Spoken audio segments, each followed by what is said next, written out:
Book of Esper के इस episode की स्टार्टिंग में हम लोग देखते हैं कि एलिन को पता चल चुका था कि जो उसके सामने नाइन सेरेनिटीज खड़ा है वो बस जूफेन का कोई एक ट्रिक है, जबकि वो रियल नहीं है। और वो सोचता है आखिर एल्डर ब्रदर ने इसको इतना रियल तरीके से कैसे बना लिया, यहाँ तक कि उन्होंने 3 जेनेसिस स्टेज के एल्डर्स को इतना हद तक डरा दिया है कि वो लोग अभी भी काँप रहे हैं। और फिर किंग चेन नाइन सेरेनिटीज से पूछती है तो इसका मतलब है, और वो इस उम्मीद में बोल रही थी कि नाइन सेरेनिटीज कुछ अच्छा बोलेंगे, लेकिन जूफेन जो कि नाइन सेरेनिटीज को कंट्रोल कर रहा था वो बोलता है जूफेन मर चुका है। और ये सुनकर किंग चेन को एक सदमा लगता है और फिर पता नहीं क्यों हमें उसका हार्ट दिखाया जाता है, शायद ये दिखाने के लिए कि उसको सदमा लगा है। और फिर वो अपने पैरों को पीछे कर लेती है और फिर नाइन सेरेनिटीज अपने उसी ऑरा वाले आवाज़ में बोलता है जब मैं वहाँ पर पहुँचा तब जूफेन की सोल गायब हो चुकी थी और उसकी बॉडी पूरी तरह से डिस्ट्रॉय हो चुकी थी। गुस्से में आकर मैंने एक एक को ख़त्म कर दिया down to the last man. फिर मैं जूफेन की बॉडी को डेविल माउंटेन पर दफनाने के लिए ले गया ताकि यहाँ आकर बाकी के सारे गुस्से का हिसाब बराबर कर सकूं। लेकिन कुछ वेस्टरलैंड्स के छोटे सेक्ट्स की इतनी हिम्मत कि उन्होंने डेविल माउंटेन के डिसाइपल को मारने का सोचा। और तुम सभी को मेरे डाओ के इनसाइट्स को थैंक्स बोलना चाहिए, क्योंकि उसी डाओ ने मुझे मेरे गुस्से को कंट्रोल करने में मदद की, नहीं तो पूरा वेस्टरलैंड्स जलकर खाक हो गया होता।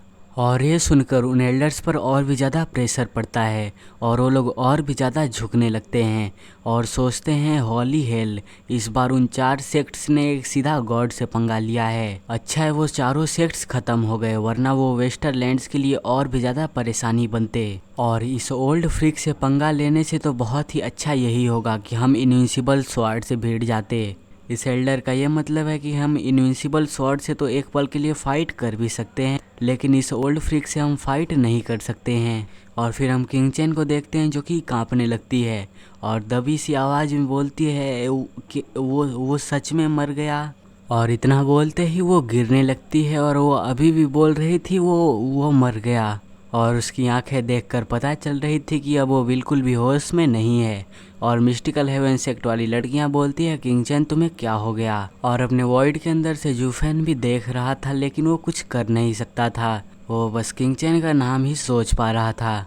और वो बाहर से सब कुछ देख रहा था और किंग चेन की मदद करने की सोच रहा था, लेकिन फिर वो अपने आप को कंट्रोल कर लेता है। और हम उसके चेहरे को देखकर ये पता लगा सकते हैं कि वो इस समय बहुत ही ज़्यादा गुस्से में है। और मिस्टिकल हेवन सेक्ट वाली लड़कियां अभी भी किंग चेन को होल्ड कर रही थी और उसे सहारा दे रही थी, लेकिन फिर तभी डेविल माउंटेन का ओवरलॉर्ड नाइन सेरेनिटीज बोलता है कान खोलकर सुन लो, किंग चेन मेरे डिसाइपल की वाइफ है और अब से वो डेविल माउंटेन का हिस्सा है। और जब वो होश में आए तो उसे बता देना कि पूरा डेविल माउंटेन उसकी रिंग को रिकॉग्नाइज करेगा। उससे कहना कि मुसीबत के वक्त वो शांत रहे, क्योंकि ये रिंग जल्दी चमकेगी और एक नया होप लेकर आएगी। और इतना बोलकर नाइन सेरेनिटीज फिर से जिस स्पेस से आया था उसी स्पेस में घुस जाता है और वहाँ से गायब हो जाता है।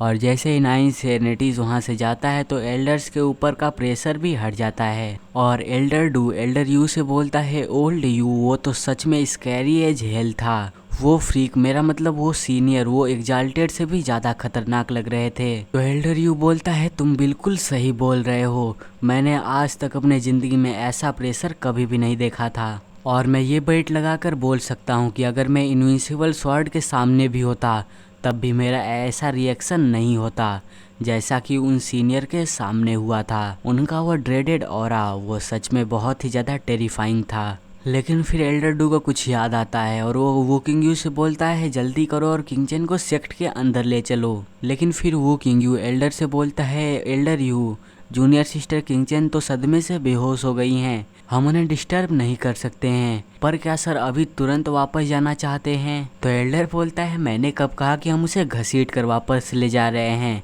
मैं तुमसे ये बोल रहा हूँ कि उस लेडी को ध्यान से कैरी करो और उसकी हेल्थ का अच्छे से ख्याल रखो, उनका रिकवर होना बहुत ही ज़्यादा ज़रूरी है। और क्या तुम सभी पागल वगल हो क्या? तुमने सीनियर की बात नहीं सुनी? चू किंगचेन उनकी डिसाइपल की वाइफ है और अब वो इस समय डेविल माउंटेन के प्रोटेक्शन के अंडर है। और अगर डबल ड्रैगन मैनर के रहते हुए उससे कुछ भी हुआ तब वो सीनियर सारा गुस्सा हम पर उतारेंगे। और फिर एल्डर आगे बोलता है, लेकिन दूसरी तरफ अगर हम सीनियर को खुश कर देते हैं और उनका सपोर्ट डबल ड्रैगन मैनर में ले लेते हैं तो इनविंसिबल स्वॉर्ड भी हमें डरा नहीं पाएगा। और इसका मतलब वो यंग लेडी हमारे पास सबसे कीमती जेम है जिसका कि हमें हर तरीके से देखभाल करना होगा। और ये सारी चीजें देखकर येलिन अपने मन में मुस्कुराते हुए सोचता है, तो असल बात ये है जूफेन ने वो सारी बातें ओवरलॉर्ड 9 सेरेनिटीज के बॉडी को चैनल करते वक्त कही थी, वो सिर्फ और सिर्फ चू किंगचेन को प्रोटेक्ट करने के लिए थी। माना कि वो उसे डायरेक्टली प्रोटेक्ट नहीं कर पाया, पर और अगर एक बार ओवरलॉर्ड 9 सेरेनिटीज की वो भारी भरकम आवाज़ फिर से आ गई तब इन एल्डर्स को किंगचेन को अपनी सगी माँ जैसी इज्जत देनी पड़ेगी। और येलिन अभी भी सोच रहा था, इसे कहते हैं असली खिलाड़ी, बिहाइंड द सीन्स रहकर स्ट्रेटजी बनाना और अपनी वाइफ को बिल्कुल सेफ रखना। और वो किंग एल्डर के सामने झुकते हुए बोलता है, एल्डर उन 4 सेक्ट्स के डिस्ट्रक्शन का केस अब पूरी तरह से सॉल्व हो चुका है, लेकिन अभी भी एक प्रॉब्लम है। ओवरलॉर्ड 9 सेरेनिटीज ने अपने डिसाइपल का रिवेंज ले लिया है, लेकिन बीस्ट मिंग सेक्ट के बारे में क्या? तो एल्डर बोलता है, इसे भी उसी मामले में लपेट देते हैं। सीनियर ने हमें इतना डरा दिया था कि अब तो कोई चांस ही नहीं है कि हम बीस्ट मिंग सेक्ट के मामले में आगे कुछ भी इन्वेस्टिगेट करें। इसीलिए सिर्फ हम ये बोल देंगे कि एक मास्टर हैं जो कि अपने डिसाइपल का ध्यान रख रहे हैं, क्योंकि अब हम इसमें और ज़्यादा नहीं घुस सकते हैं। और इससे ये सेटल हो जाता है। और उस एल्डर की बात सुनकर येलिन अपने मन में हंसते हुए बोलता है, हे अगर इसे इस तरीके से सेटल किया जा सकता था तब ये नेचुरली बेस्ट है। और फिर सारे एल्डर्स डिसाइपल्स वहाँ से चले जाते हैं। और कुछ देर बाद हम लोग उसी आग का सीन देखते हैं जिसमें सी की जूफेन अपने वॉइड में से बाहर निकलता है और वो आते हुए सोच रहा था ये मेरा किंगचेन को फाइनल फेयरवेल है। लेकिन जूफेन को ये नहीं पता था कि येलिन उसका बाहर इंतजार कर रहा है। और वो बोलता है, एल्डर ब्रदर वो तो सच में एक हाई क्लास एक्ट था, यहाँ तक कि तुमने तो हमें डर के कारण मार ही डाला था। यहाँ तक कि मुझे भी लगा था कि 9 सेरेनिटीज यहाँ पर आ चुका है। तो जूफेन उससे पूछता है, तुम यहाँ पर कैसे आ गए? तो येलिन बोलता है, पर मुझे अभी भी कुछ चीज़ें पल्ले नहीं पड़ी। मैं उस वक्त उन बुढ़ों के साथ चला तो गया था, पर मैं वापस आ गया हूँ एल्डर ब्रदर का ज्ञान लेने के लिए। तो जूफेन बोलता है, नॉट इंटरेस्टेड, मुझे कोई भी इंटरेस्ट नहीं है। तो येलिन बोलता है, एल्डर ब्रदर अब तुम कुछ ज़्यादा ही हर्टलेस बन रहे हो। तुम्हारी वाइफ यहाँ पर इसलिए है क्योंकि मैं उसे लेकर आया हूँ, वरना तुमने तो उससे मिलने का कोई प्लान तक नहीं बनाया होगा। तो फिर जूफेन एक गहरी सांस लेता है और बोलता है, बताओ क्या बात है? तो येलिन पूछता है, आखिर तुम एक डीमन एम्परर कैसे बन गए और तुमने उन तीनों जेनेसिस स्टेज की एक्सपर्ट्स की जान हलक में कैसे डाल दी कि वो डर के मारे अधमरे हो गए? तो जूफेन बोलता है, वो बहुत सिंपल था, झूठ के समुंदर में सच का एक छोटा सा तिनका, क्योंकि वो पहले से ही घायल थे और कमज़ोर थे तो वो उन चीज़ों को ठीक से सेंस नहीं कर पाए। उस ब्लैक जाइंट के अंदर डिस्ट्रक्टिव थंडर फ्लेम का एक असर मौजूद था, लेकिन असली गेम तो उस ओवरलॉर्ड 9 सेरेनिटीज के आंखों ने किया, जो कि सच में बची हुई 2 ड्रैगन ब्रीथ पील्स थी। इसका मतलब कि अब मेरे पास एक भी ड्रैगन ब्रीथ पील नहीं है और उन दोनों ब्रीथ पील्स के पास ड्रैगन एंसेस्टर की ऐसी ताकत थी जिस पर कोई भी सवाल नहीं उठा सकता था। इस तरह जब सच झूठ के साथ मिला तो वो उनका डर वो पूरी तरह से रियल बन गया। और ये सुनकर येलिन अपने मन में सोचता है, सच में तुम तो बहुत चालाक हो, ना सिर्फ तुमने मुझे हराया बल्कि ये चीज़ भी अचीव कर ली। और फिर जूफेन येलिन से बोलता है, अब मैं वेस्टरलैंड्स छोड़कर जा रहा हूँ और ये मेक श्योर करना कि डबल ड्रैगन मैनर में किंगचेन। उसके आगे बोलने से पहले येलिन बोल पड़ता है, डोंट वरी, अगर मैं जब तक आस पास हूँ तब तक सिस्टर इन लॉस बिल्कुल सेफ रहेगी। और ये सुनकर जूफेन मुस्कुराता है और उसके मुस्कुराने के साथ ही ये चैप्टर हो जाता है एंड।